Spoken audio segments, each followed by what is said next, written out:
Coventry United 0, Daventry Town 2. Carl, a frustrating 2-0 loss. What was missing today? Yeah, it is frustrating. You asked me what was missing. I think all the players and the management team have all said it in there. What's missing is a bit of experience and a bit of know-how. And I said before, how do you get know-how and experience? Well, you get it by accumulating games at this level of football. And that's what we have to do to these players. I thought outside of the 2 goals, we've more than matched them. I thought second half, we've had a real good go there. But how many times have we seen it already this season where that lack of know-how how to manage games has cost us? You know, we switch off for that 1 goal.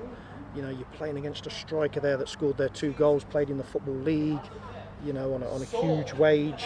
You know, very good player. You have to be switched on at this level against anybody, but particularly against, you know, players of that calibre. You know, really good kid he is, good player. And then coming out the second half, we have a game plan to get back in it. And then, you know, lo and behold, within 60 seconds, we're 2-0 down, again through poor game management and lack of experience. But that's where we are. Not making excuses for the players, but, you know, these are games that they've got to learn from to become established Step 5 players. Obviously playing against players and a side today with one of the biggest budgets in the league, how did our players hold up?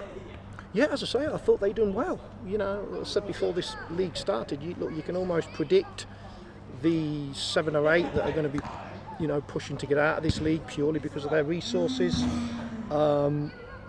You know, we are in a process here where we're trying to build a side, establish a side, get young players experienced, and while there's a sensible remit here, you know, we will do that together as a management team and a group of players. They did okay today outside of the 2 goals. You know, we've played some good football. We've got in and around their box on numerous times.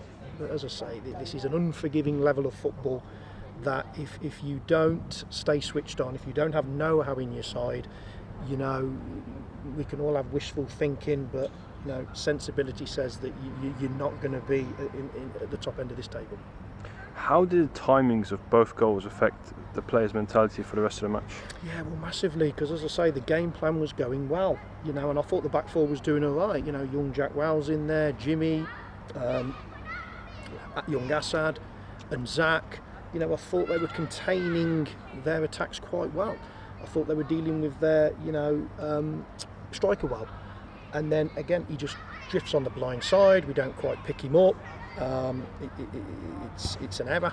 And then, of course, coming out in the second half, we've had a game plan to get back into the game, and then we're 2 down within 60 seconds, purely by inexperience and poor game management. But that's where we're at. You know, I said before, nothing's really catching us by surprise. We've got very sensible people here, and while there's a sensible remit, we'll just keep going here and, you know, do the best we can with this group that are with us.